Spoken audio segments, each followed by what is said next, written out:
Hey everybody, welcome to Pop Culture Philosophers. I'm Rockin Robbie Billups, and it's time for the weekly pop culture wrap-up.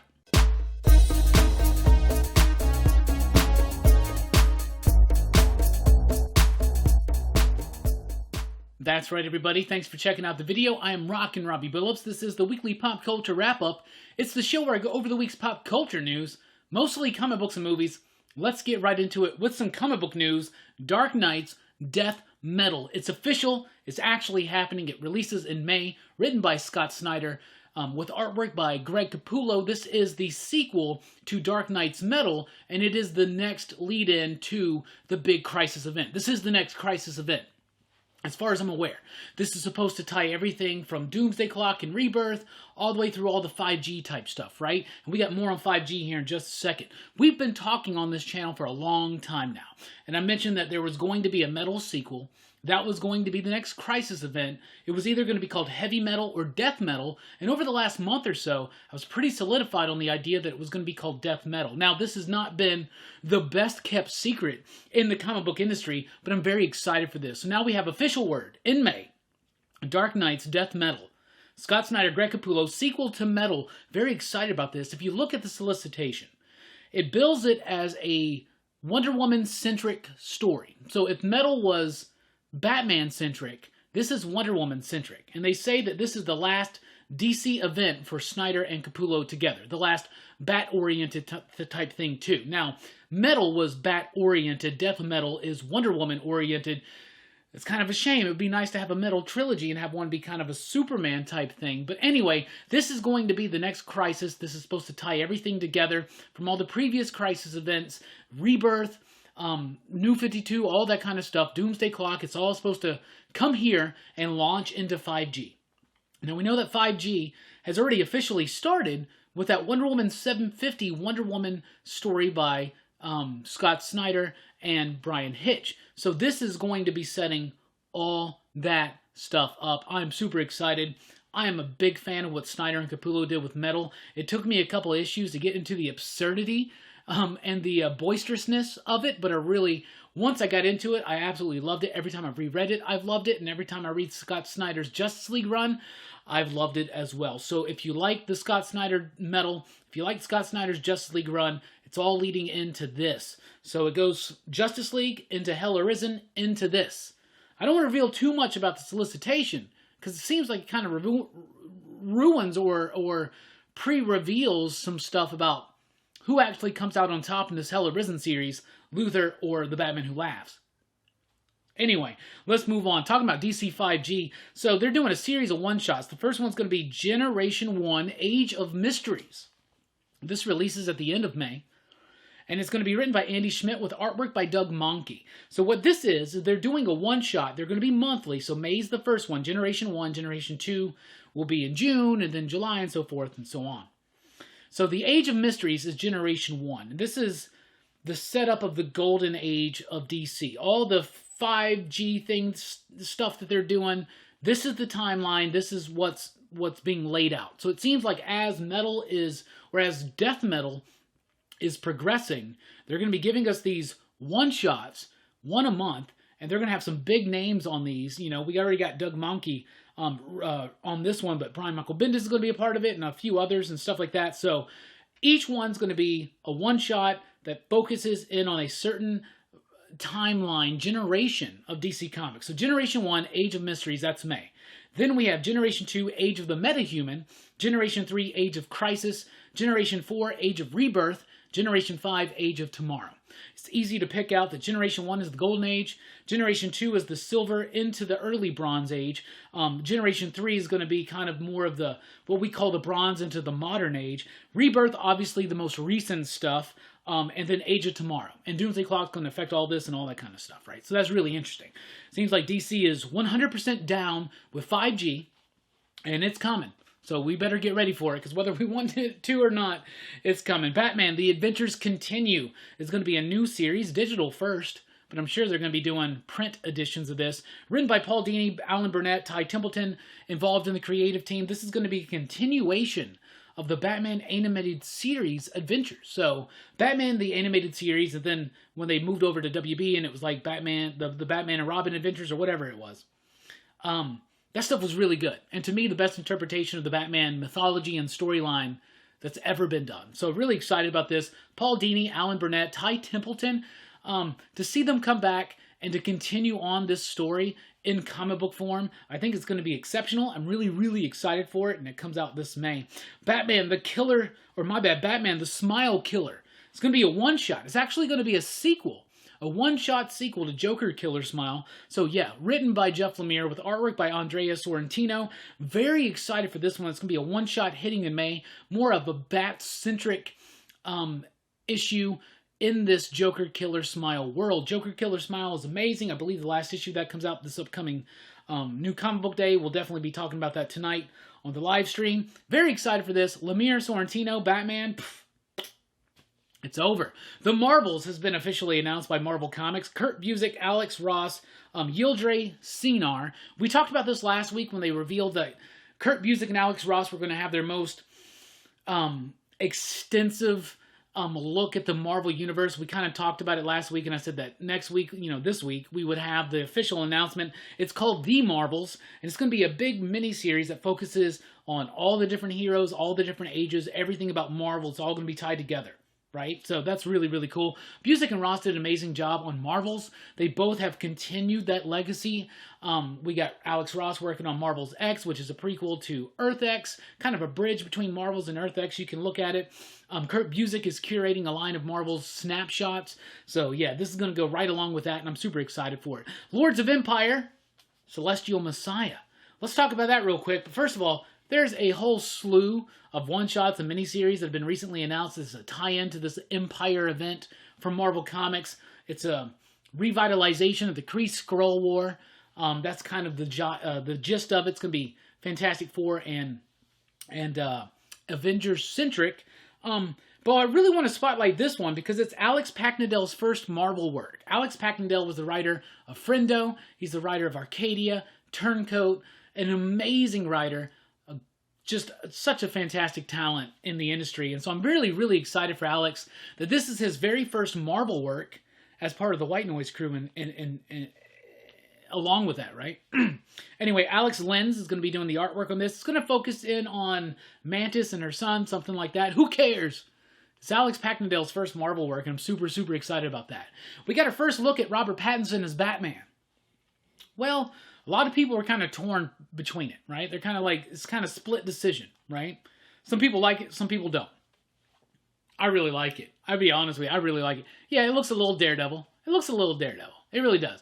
I think the red lighting really doesn't help that out. I shared a thing in the PCP Army, which is the official Pop Culture Philosophers Facebook group.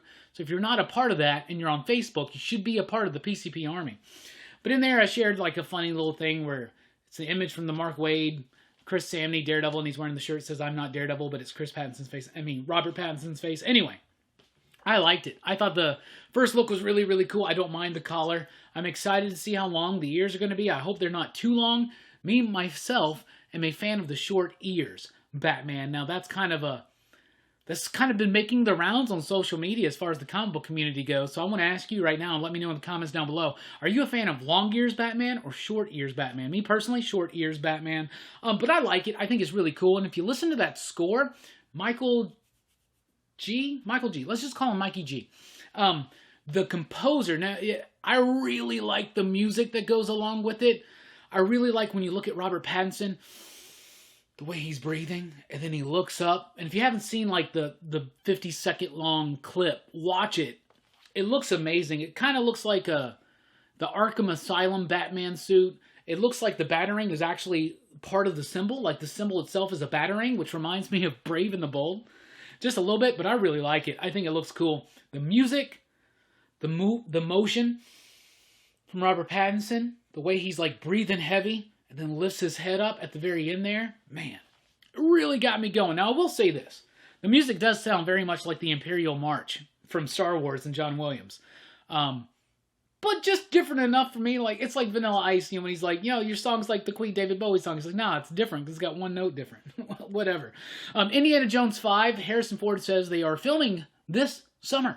So production starts on Indiana Jones summer of 2020, at least according to Harrison Ford. If anybody would know, it would be him, right? You know what I've said on the show plenty of times. I love all 4 of the Indiana Jones movies.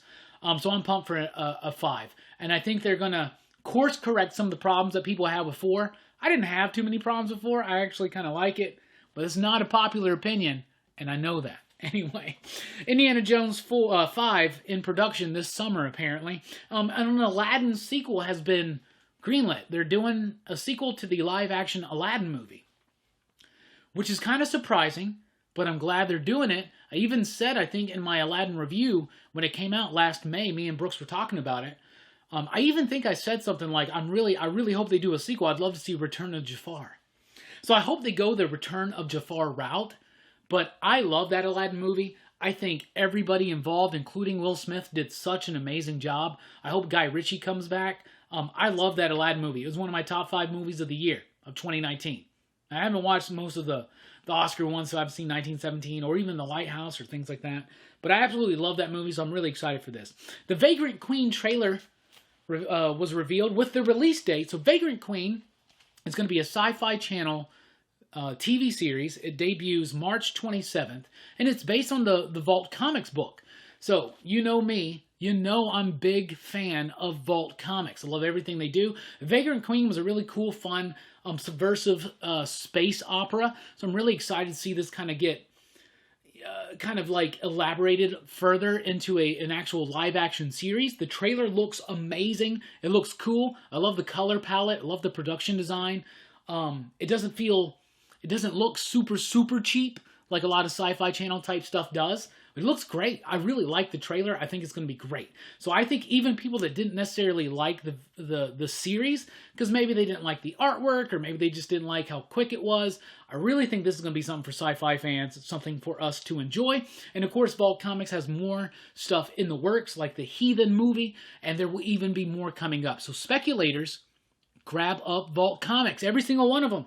Every single one of them. Stranger Things 4 released a teaser for Netflix. You know I'm a big Stranger Things fan. I loved it. Thought it was great. And yeah, Hopper's alive. We already knew that. I knew that at the end of Season 3. If you were surprised and shocked by that reveal, I'm sorry.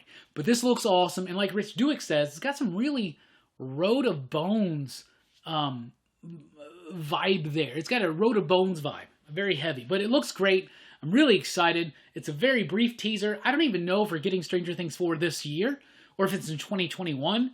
My estimation is that it's 2021 in the spring, because I think it's going to be Easter related. That's a whole thing. If you want to ask me why I am so confident in saying that this is going to be an Easter themed Stranger Things season, let me know tonight on the Rockin Robbie live stream. Emilio Estevez is coming back to do a Mighty Ducks series or movie. I don't know if it's a series or a movie.